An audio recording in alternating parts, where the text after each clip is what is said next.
The Live with Kelly and Mark host, 53, revealed on the September 3rd episode of her daytime TV show that her and Mark Consuelo's daughter Lola, 23, recently wore an outfit that came straight out of her closet for the Disney Legend induction ceremony in August. That dress that Lola was wearing is 30 years old, Ripa shared. That was my dress from 30 years ago. So I thought that was pretty cool.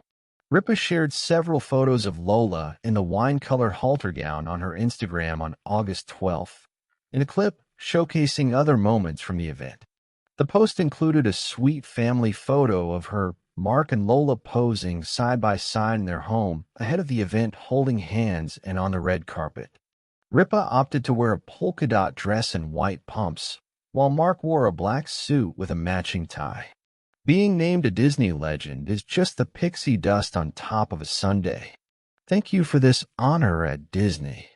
At Disney D23, she captioned the post at the time.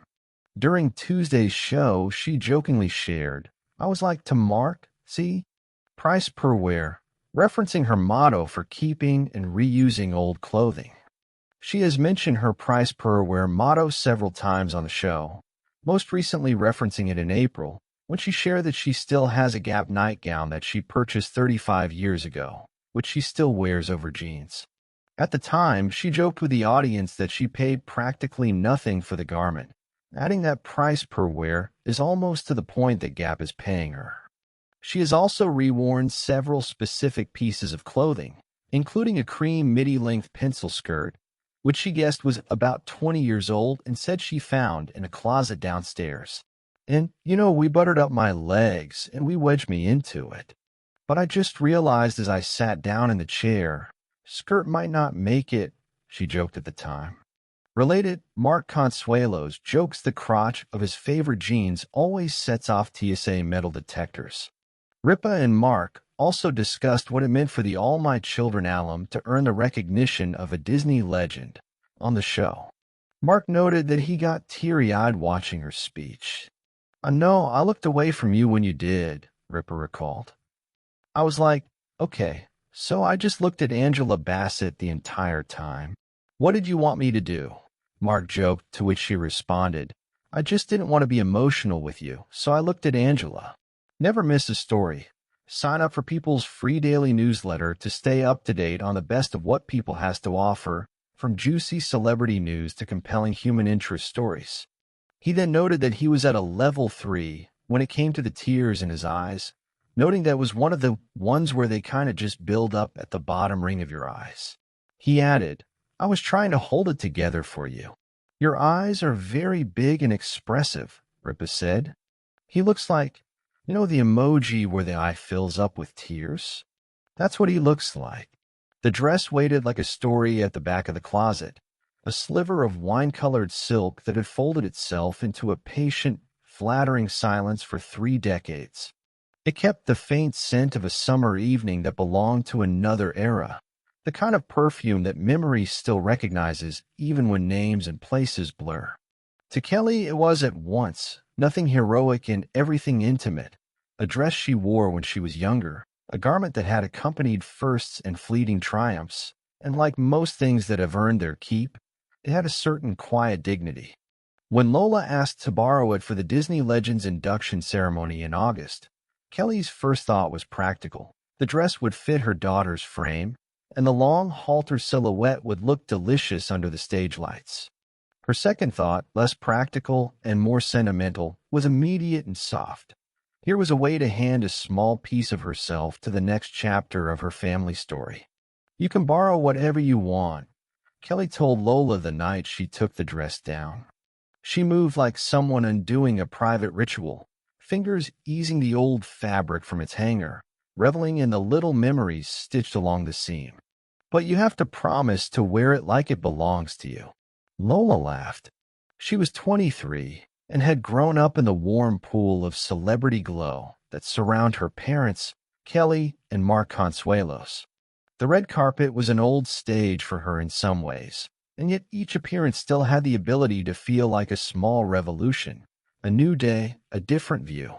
She had her own style, a mix of easy youth and considered sophistication, the kind that seemed to say she knew how to live in an outfit rather than let an outfit live on her. Still, there was something thrilling about the idea of wearing a dress that had belonged to her mother 30 years earlier, an object that represented both continuity and change. When Lola appeared on the carpet, the wine-colored halter gown caught the photographer's lights and turned them into a slow, radiant bloom. It hugged her in all the places a halter was supposed to hug, and then it unfurled with a graceful sweep toward the floor. People who glanced at her saw elegance. People who really looked. Those who had lived through Kelly's decade of daytime dominance. Those who had seen the actress on magazine covers and at awards felt the unexpected thrill of a memory being carried forward. Kelly, standing by Mark's side in a polka-dot dress and white pumps, watched with that peculiar private and public blend of pride and protective discomfort that comes when your child steps into the world wearing something that once belonged to you. Mark, in a black suit with a matching tie, folded his hands like a gentleman guarding treasure. They posed for a family photo in the foyer, the three of them holding hands as though arranging a small, perfect constellation. Being named a Disney legend is just the pixie dust on top of a sundae. Kelly later wrote on Instagram under a carousel of moments from the night, one of which featured Lola in a gown. The post felt modest and luminous, a parent's polite bow to the swirl of accolades, and a quiet spotlight on family. On the following September 3rd episode of her daytime show, Kelly lifted the story off the screen and let it sit in the room with the audience.